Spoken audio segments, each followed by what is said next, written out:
చాలా మందికి కాలజ్ఞానం మీద అస్సలు నమ్మకం లేదు. అటువంటి వారు ఎవరైనా సరే ఈ వీడియో చూస్తున్నట్లయితే వీడియో చివరి వరకు చూడండి, మీకు ఖచ్చితంగా వెరీ గుడ్ ఆన్సర్ దొరుకుతుంది. శ్రీ శ్రీ శ్రీ పోతులూరు వీర బ్రహ్మేంద్ర స్వామి కాలజ్ఞానంని పద్యం రూపంలో రాశారు. వాటిని గోవింద వాక్యాలు అని కూడా పిలుస్తుంటారు. అవి మొత్తం 320 పద్యాలు. నేను ఇప్పుడు అవన్నీ చెప్పుకుంటూ పోతే వీడింటి కాలజ్ఞానంలో ఏముందో చెప్పడం మానేసి జాతకాలు చెప్తున్నాడంటారు. కాబట్టి కాలజ్ఞానంలో ఇంతవరకు మీకు ఎవరూ చెప్పని హైలైట్స్ మాత్రమే ఇప్పుడు మీకు చెప్పబోతున్నా. ఫస్ట్ బేసిక్స్ తో స్టార్ట్ చేద్దాం. అందులో ఫస్ట్ ది ప్రకృతి వైపరీత్యాలు. భూమిపై భారీ భూకంపాలు సంభవిస్తాయి. సముద్రాలు తమ పరిమితులను దాటి భూమిని ముంచెత్తుతాయి. నదుల మార్గాలు మార్చుకొని పట్టణాలు మరియు గ్రామాలను నాశనం చేస్తాయి. వాతావరణంలో అనూహ్య మార్పులు చోటు చేసుకుంటాయి. ఎక్కడ వర్షం అవసరం ఉంటుందో అక్కడ ఎండలు ఉంటాయి. ఎక్కడ ఎండలు అవసరమో అక్కడ భారీ వర్షాలు ఉంటాయి. రెండోది సామాజిక మార్పులు.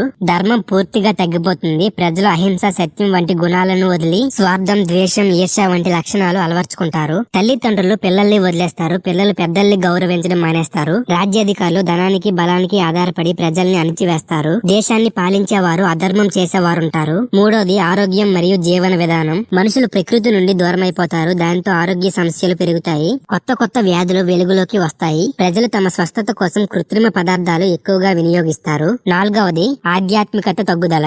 దేవుడిని నమ్మే వారి సంఖ్య తగ్గిపోతుంది. ఆధ్యాత్మికతను వ్యాపారంగా మార్చేవారు పెరుగుతారు. దేవాలయాలు, పవిత్ర స్థలాలు ధన సంపాదన కోసం వినియోగించబడతాయి. ఐదవది రాజకీయ మార్పులు. కొన్ని ప్రాంతాల్లో రాజ్యాధికారులు పూర్తిగా కుప్పకూలిపోతారు. విదేశీ శక్తులు భారతదేశంపై ప్రభావం చూపిస్తాయి. ఒక సమయం వస్తుంది, దేశాలు విభజనకు గురవుతాయి మరియు మళ్లీ కలిసిపోతాయి. ఆరవది ప్రజల జీవితం. ధనవంతులు మరింత ధనవంతులవుతారు. పేదవారు మరింత పేదవారు అవుతారు. అన్యాయం, అక్రమం పెరిగిపోతుంది. ప్రజలు నమ్మకాలను, విశ్వాసాలను విమర్శిస్తారు. ప్రకృతి యొక్క ప్రతీకారం. చెట్లు, అడవులు పూర్తిగా నాశనం అవుతాయి. ప్రకృతి ప్రతీకారం తీర్చుకుంటుంది. భూమి పునరుద్ధానం కోసం ప్రకృతి మహాధ్వంసం చేస్తుంది. ఎనిమిదవది భవిష్యత్ ఉపద్రవాలు. మానవులు కల్తీ ఆహారం వల్ల అనారోగ్యానికి గురవుతారు. విద్యుత్, ఆహారం, నీరు వంటి మూల సదుపాయాల కోసం యుద్ధాలు జరుగుతాయి. ఇప్పుడు కాలజ్ఞానంలో ఉన్న కొన్ని మేజర్ ఈవెంట్స్ గురించి తెలుసుకుందాం. వేశ్యల వల్ల ప్రజలు భయంకర రోగాలకి గురవుతారు. వాబి వరుస లేకుండా మనుషులు మృగాల్లా ప్రవర్తిస్తారు. ఈ రోజుల్లో మనుషులకు రాని రోగం అంటూ ఏమీ లేదు. రోజుకొక వైరస్ పుట్టుకొస్తుంది. కోవిడ్-19 ఎంత విధ్వంసం సృష్టించిందో మనందరికీ తెలుసు. ఇంకా చెప్పాలంటే ముందు ముందు దీనికంటే భయంకరమైన వైరస్లు వస్తాయని చెప్పినా సరే మనం ఆశ్చర్యపోవాల్సిన అవసరమే లేదు. మనుషులు మృగాల్లా ప్రవర్తిస్తారు అంటే అది జాంబీ వైరస్ గా మనం అర్థం చేసుకోవచ్చు. ఈ వైరస్ ఆల్రెడీ పుట్టేసింది.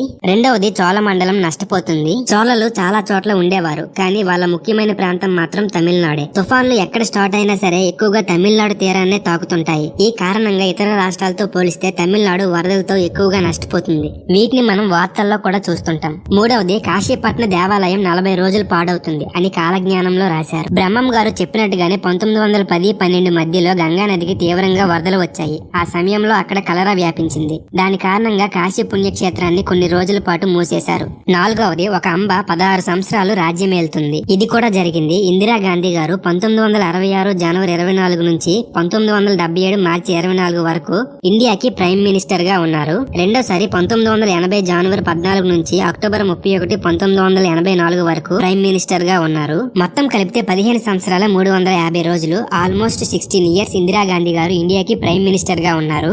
ఐదవది గట్టివాడైన పొట్టివాడొకడు దేశాన్ని పాలిస్తాడు. ఇప్పటి వరకు దేశాన్ని పాలించిన ప్రధానుల్లో పొట్టివారైన లాల్ బహదూర్ శాస్త్రి గారు సమర్థవంతమైన పాలనను అందించారు. ఆరవది దొంగ స్వాములు పెరిగిపోతారు. దానివల్ల నిజమైన యోగులకి చెడ్డ పేరు వస్తుంది. ఈ విషయం గురించి 500 సంవత్సరాల కిందటే కాలజ్ఞానంలో బ్రహ్మం గారు రాశారు. దీని గురించి మీకు చెప్పాల్సిన అవసరమే లేదు. ప్రతిరోజు మన కంటికి కనిపిస్తూనే ఉంది. ఏడవది దుర్మార్గులే రాజులవుతారు. మంచి ప్రవర్తన కలవారు భయంకరమైన కష్టాలు అనుభవిస్తారు. ఈ కాలంలో నిజం కంటే అబద్ధాన్ని సింపుల్ గా నమ్ముతున్నాం. అలాగే నిజం చెప్పేవాడిని శిక్షిస్తున్నాం. ఎనిమిదవది నీళ్లతో దీపాలు వెలిగిస్తారు. దీని అర్థం కరెంట్ అని. అంటే కరెంట్ కూడా నీళ్లతో తయారవుతుంది కదా. తొమ్మిదవది విదేశీయులు వచ్చి భారతదేశాన్ని పాలిస్తారు. ఇది మీకు అర్థమైపోయి ఉంటుంది, అది బ్రిటిష్ వారని. 10వది వెంకటేశ్వర క్షేత్రంలో దొంగతనాలు జరుగుతాయి. ఒక్క వెంకటేశ్వర క్షేత్రంలో ఏంటి, ప్రతి దేవాలయాల్లో ఇవి జరుగుతున్నాయి. 11వది వేల సంవత్సరాల తర్వాత కాశీలో గంగ కనిపించకుండా పోతుంది. 12వది కృష్ణా, గోదావరి నదుల మధ్యలో ఆవులు గుంపులు గుంపులుగా కూడి వచ్చును. 13వది పిడుగులు పడి నదులు ఇంకిపోయిను.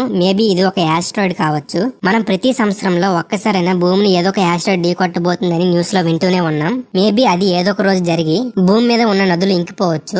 14వది విచిత్ర వ్యాధులు పుట్టి కూర్చున్న వారు కూర్చున్న చోట, నిల్చున్న వారు నిల్చున్న చోట హతమారిపోతారు. 15వది శ్రీశైలం శిఖరాన అగ్నిపర్వతం పుడుతుంది. నందీశ్వరుడు రంకెలు వేస్తాడు, కనకనమని కాలు దువ్వుతాడు. 16వది సూర్యమండలం నుంచి మాటల రూపంలో శబ్దం వినిపిస్తుంది. 17వది నెల్లూరు సీమ మొత్తం నీట మునిగి ఉంటుంది. 18వది ముందు ముందు ముత్యమంత బంగారం కూడా దొరకదు. 19వది ఇత్తడి బంగారం అవుతుంది.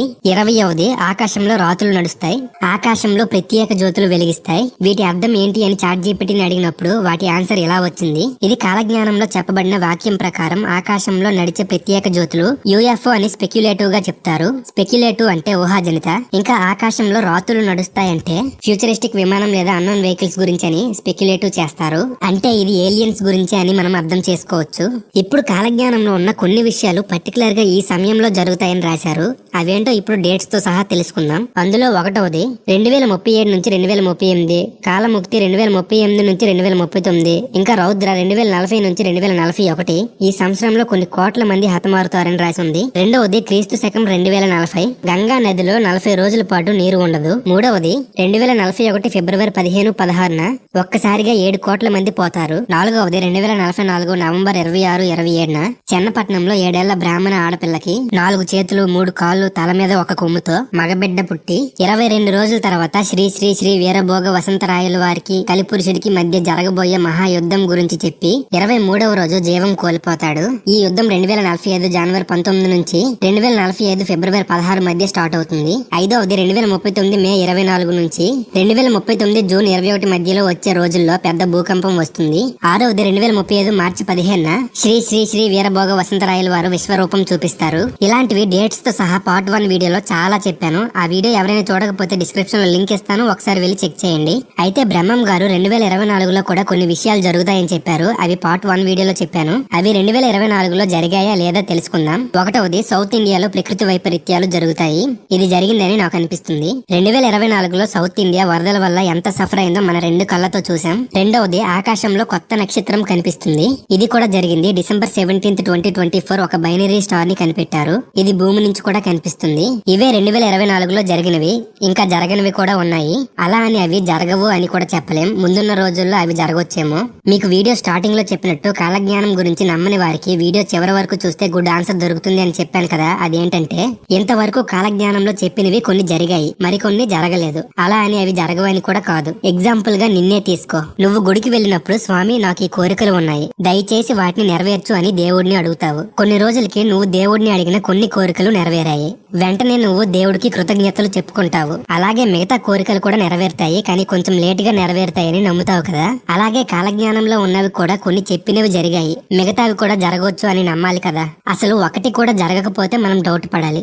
జరిగినప్పుడు ఇంకెందుకు డౌట్? ఇంకా చెప్పాలంటే కాలజ్ఞానం నమ్మడం మనకి చాలా మంచిది. ఎందుకంటే చెప్పినవి చెప్పినట్టు జరిగినా జరగకపోయినా కాలజ్ఞానంలో ఉన్నవి ఫ్యూచర్ లో జరగబోయే చెడు విషయాలు. అవి జరుగుతాయి అని నమ్మడం వల్ల మనలో ముందు జాగ్రత్త ఏర్పడుతుంది. అలా అయినా సరే మనకి ఈ ప్రకృతిని కాపాడాలని భయం పుడుతుంది. సో కాలజ్ఞానం నమ్మడం మంచిదా కాదా కమెంట్ చేయండి. ఇంకా మీకు కాలజ్ఞానం కంప్లీట్ బుక్ PDF కావాలంటే ఈ ఛానల్ ని సబ్స్క్రైబ్ చేసుకుని వీడియోకి లైక్ చేసి కామెంట్స్ లో PDF అని కమెంట్ చేయండి. కమెంట్ చేసిన ప్రతి ఒక్కరికి లింక్ సెండ్ చేస్తా.